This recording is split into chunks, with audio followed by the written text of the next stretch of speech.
Welcome to All Things Retreat podcast. I'm Holly Porter, your host and CEO of Retreat R&R. With over 25 years of experience in designing transformative retreats, I'm here to share insights and inspiration to help you create extraordinary experiences. Whether you're a pro or just starting out, you'll find valuable ideas here. Enjoy the ride. Let's dive in. Hello, everyone. Hope you're doing well today. We are joining you with really our first episode. We had an intro come out last week, and this is our first intro for All Things Retreat podcast. So if you are just joining us now, we are so excited, and we hope that you are going to find tons of value in what we are offering here, because you really will learn, whether you are a seasoned retreat leader or you're brand new or you're an aspiring retreat leader. You're going to learn so many amazing things. Today, I have a guest with me, Tamara Golden, my good friend. How are you, Tamara? I'm well. Thanks, Holly. Thanks for having me here. Oh, you'll be here probably a frequent flyer on this show, because we do a lot of juicy things together. And if people want to learn about retreats, this is going to be the place to come. Every Wednesday, we'll drop a new show. They won't be long. We try to keep them 20, 25 minutes, just so you can come in and learn something and then go out and go on with your day. So today, I really want Tamara to share a little bit about her background. I just want to say she has been, Retreat R&R is sponsoring this podcast, All Things Retreat, hence that's what it's about. And we started this little journey a few years ago, and it's actually a software company that will be a booking, hosting, education site for anything retreat related. And it's in development, and we just want to get out there and show people that this is a great community. Retreats are not going away. Since the pandemic, we all know how that went. The statistics, which we'll be sharing with you in some of these shows.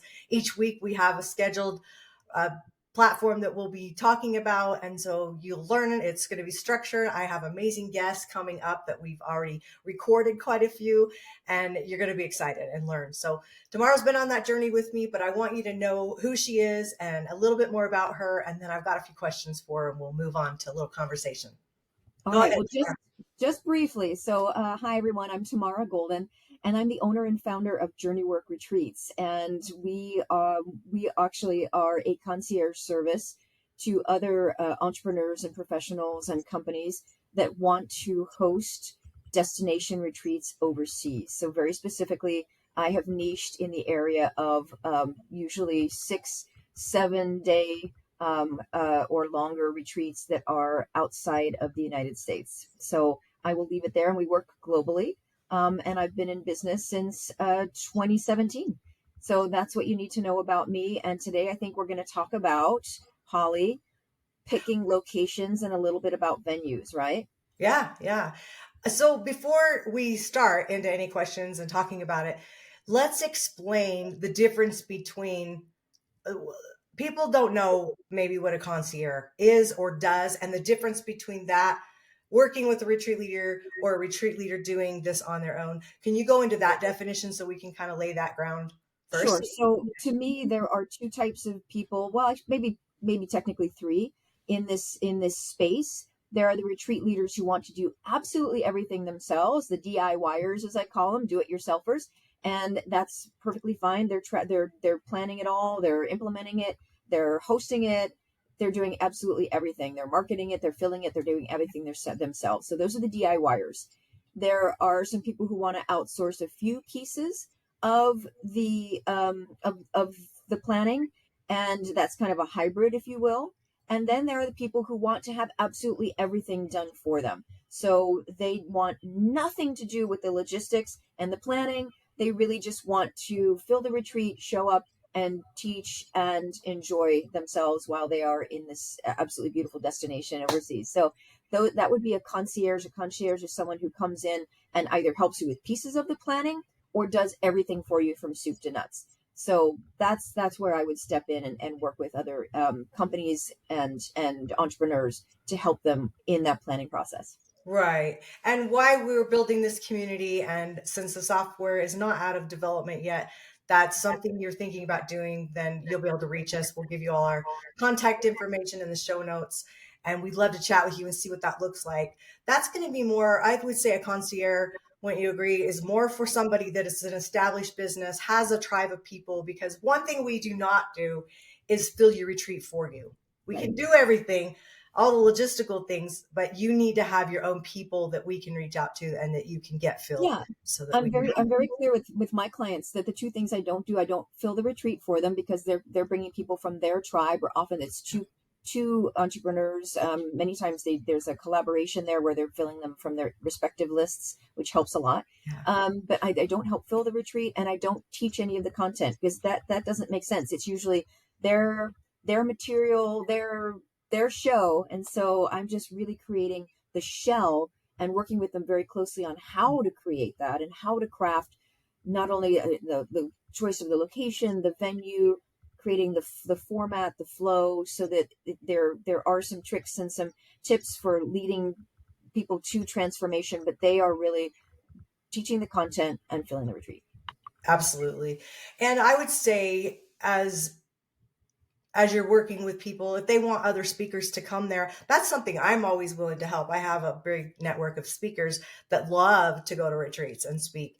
And that's something we can help do, but we're not actually providing that content, is what you're saying. Correct. Yeah, I agree. All right. So what's the first thing that you focus on when you're planning a retreat for somebody that you're doing concierge service for? So the very first conversation well, first of all, there's always a get to know you conversation I have with my clients. I want to know what is it that they do in their business? Who are their clients? How do they work? And how does the retreat fit into their business model? Because it's not that you willy-nilly wake up one day or maybe you do get inspiration. You wake up one day and say, I want to do a retreat, but there needs to be a business purpose behind it. It needs to fit into what you're doing with your clients elsewhere. So we have that conversation. I need to understand the lay of the land. But beyond that, well, the first thing we do when we actually start down the road of planning the retreat is we have to decide where are we going and when are we going. All right. And those two things are actually intrinsically linked because there are certain places in the world that lend themselves to being there at a time of year or times of year when the weather is going to be favorable, or there may be certain events that they want to participate in. And there may be times of the year when you don't want to be there, like the dead of winter or the height of summer. Hurricane season. Or hurricane season in the Caribbean. So there, all of that needs to that conversation has to kind of unfold organically. And so it's a combination of looking at, well, when during the year would this make sense for you to offer the retreat based on your other offerings within your business, based on this particular cohort of people that you want to bring and where when the topic is going to make sense for them that you want to deep dive on. So when during the year do you want to plan that retreat? Well, then once we have the when, to reverse engineer, we have to talk about the where. So where are some places that they have in mind? Where are some places that are on their bucket list? Because I always encourage my retreat leaders to be thinking about the places that they would love to go to. And what places do they think their clients would like to go to? And they can always go back and we can brainstorm on that. And then one really effective tool is to use a survey then with their clients to say, okay, I'm thinking about destination A, B, or C. And I'm thinking about this week or that week. What do you think? Where, let me know, vote on these 2 weeks, vote on these destinations, because that actually a survey, a lot of people don't think about doing that, but that can be a twofold win-win. So you're getting amazing market research. It's going to help you design a retreat that your people want to go to at a time when they can come and a destination they want to go to, but it also creates buzz. So now you're allowing them to be part of the planning process, and they're on the back end going, oh, wait, retreat? What? Especially when you're talking about international, because when you start doing the buzz, the Costa Rica, the Bali stuff, they're like excited and they want to plan ahead. So say you give them 3 choices and you tell them to rate them, where they stand, which one they're probably going to want to come to, if not all. And people do. Don't you find that a lot of your clients have repeat customers that come to all their retreats because they dive, right? They like that. And maybe not like every single one, but there's cohort that they come and they multiple people, and they will come back and they will return on retreats, and they will bring friends to those retreats, or they will bring family members to those retreats. So I was going to say, let's talk about, No, I just lost my train of thought. I want to say a word about Yeah, timeline say that, and I'll think of what I was going to because obviously when we're talking about planning out, and it's particularly for an international retreat, but even domestic, I want people to understand that that conversation needs to happen well in advance of the event dates. So this is not something this is something very, very clear that those who are aspiring to do retreats or those who are even thinking about the DIY path, I just want people to be very, very clear that if you try to slap something together and do it in 3 months, it's going to be really, really challenging for you to do that, even domestically. Even domestically. I tell people a really appropriate lead time, an ideal lead time for a domestic retreat is minimum 6 months. And for international, brace yourself at least a year. And I know because right now I am looking at venues that are I'm looking at people who, for some of my clients at venues that were about a year out, and some of them are already booked up. Since the say. pandemic, it's been a really crazy travel market out there, Yeah. and venues are booking like hotcakes, even a year out. So I would venture to say even 14 months, if you can do it 16 months, but have that conversation as soon as the urge comes, or as soon as the thought is there that you want to do something of this nature. It's never too early to start thinking about it and planning for it. Right. So I would like to know if you could share what your opinion is on why would someone want to hire a concierge? I mean, we know why, but why would you say that? Well, several reasons. So first of all, these are the entrepreneurs who are at this level usually are have a robust business, and so they already have their time and their plate is full and their time is spoken for. So for them to be taking on all of the research, all of the communications, there's a lot of emailing back and forth, there's working with hotels, there's negotiating contracts, there's managing registration, and all of the emails that after the people register to get them the information they need, and travel insurance, and da da da da da da. There's all of these details that need to be handled that they often don't have the time for. And Yeah. there's also an aspect of expertise because, I'm used to dealing with hotels. I'm used to dealing with negotiating contracts with them for blocks of rooms. There's a little bit of the you don't know what you don't know aspect. And I've been around the block and have seen enough to be able to speak hotel. Yeah. Yeah. And there's a certain vocabulary and a parlance, and you come in as a travel planner, and I'm a seller of travel. I'm a sort of licensed seller of travel, so I can also negotiate net rates at hotels for Yeah. my clients. There's all of these aspects that come in handy, and just to have a brainstorming partner at the end of the day, because people will come to me and they'll say, well, I want to do X, Y, and Z, and I will say, great.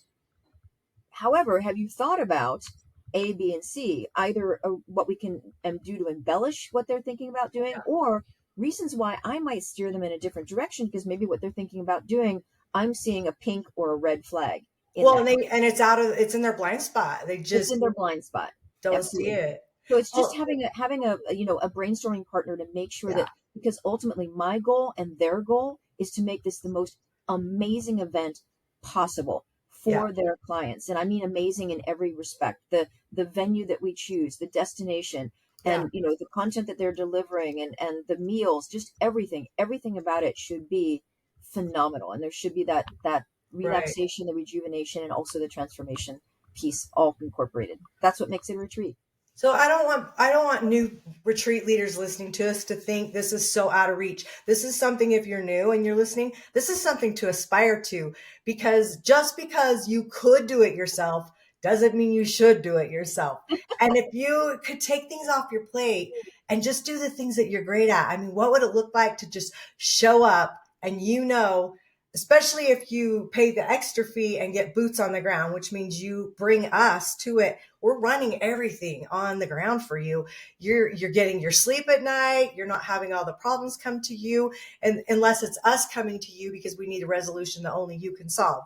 It's all done for you. And so if you're new, don't get scared. Don't be like, oh, I'm checking out. This is it. I can't do this. I would love to know, with the costs. Like I think about, you could always find a partner, somebody else that maybe has more tribe of people, but you bring something that's of value to them to the retreat and partner up and do that and share the costs. But I am the multiple streams of income girl. I want people not to run out and start a new business of retreats. I'd like to see people figure out a way in your zone of genius to just add that income stream. And I would love for you to talk about and share, maybe obviously not names of your clients, but maybe share like what's possible for people to walk away. I mean, I can say from speaker author coaches world, if you have a $10,000, $15,000 package of coaching or whatever, let's just say for an example, $10,000 package, and it's really challenging if you're a speaker to sell that from stage. You're putting them in a funnel, you're working them up to that, to all of a sudden make them this big offer. But if you bring them into a retreat that's anywhere from 3 to 7 days, 10 days, whatever that looks like for you, they know, I can trust you at the end, or they don't. And you, same with them. You may not want them as a client, bringing them in and building that relationship with them. But it's a lot easier to pull out your pocketbook for that $10 or $10,000 ticket if they've worked with you already. They see what you're doing. They love what you're teaching them. You've organized it. And that's why spending the money on a concierge service to do those pieces for you, to make those swag bags just stand out and wow them, right? Then you come in, teach them your genius, and boom, they want to work with you for the next 6 months or a year.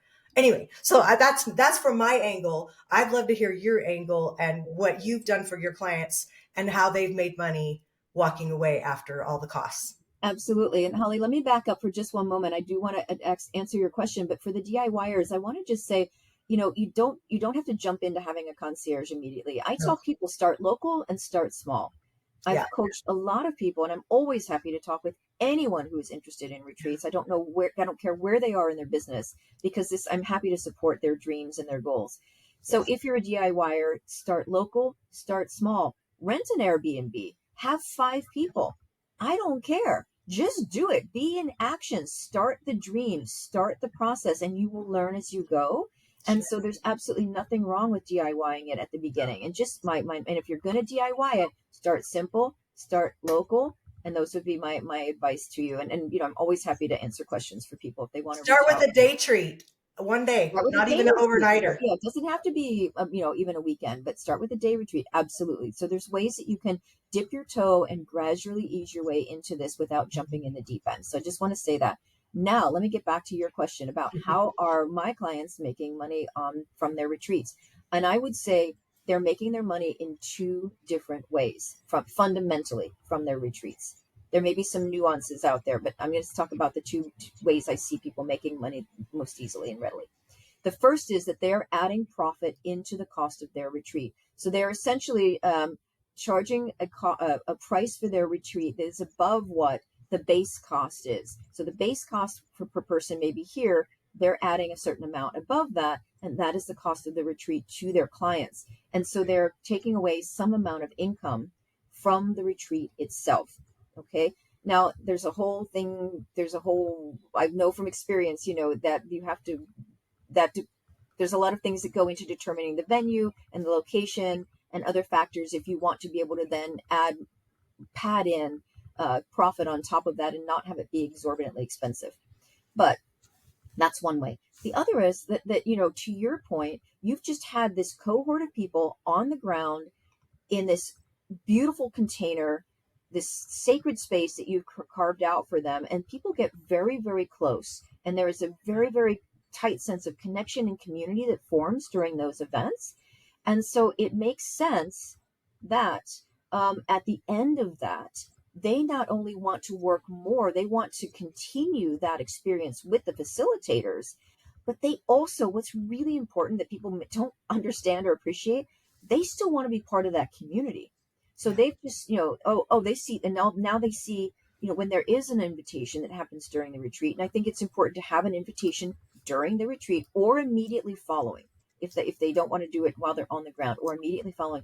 But once they see other people signing up, there's this kind of FOMO that happens, this fear of missing out. And they're like, oh, well, I just spent a whole week with Mary. I really like Mary. Wow, Mary's going to go into the group coaching program.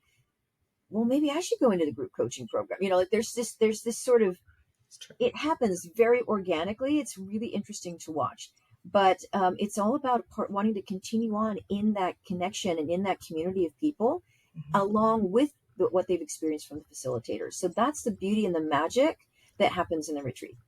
Yeah, I love that so much. Well, what would you say, just kind of wrapping things up here, would be the most important thing for a retreat leader to where to start? If even if you have a tribe of people and you're overwhelmed, so you're brand new, or you have a tribe but you're still brand new in doing retreats, what would be your best advice you could give? The best advice I would say is to sit first with, maybe do some journaling, or if you have a coach or you have a confidant, but sit and tease out, what is your vision for the retreat? What are the business goals behind the retreat? Because those are often two different things. And start to just allow yourself to just get the vision and the goals and the dreams from in here out onto paper, or articulated out into the open. And then maybe talk with, the next step would be, if you want to explore Concierge or just get more ideas, to come and talk with us or other seasoned professionals to say, hey, thinking about doing XYZ. What do you think? Good idea? Bad idea? Am I ready? Am I not ready? If I'm not ready, what do I need to be ready? That type of conversation, to really have a litmus test to, here's my dream and my vision and my goals. How do I get there? Am I there yet? Is there some intermediary steps that need to happen before I can get there? So just to kind of bring it to, tighten it in and bring it down to realities. Yeah, So, no, I love it.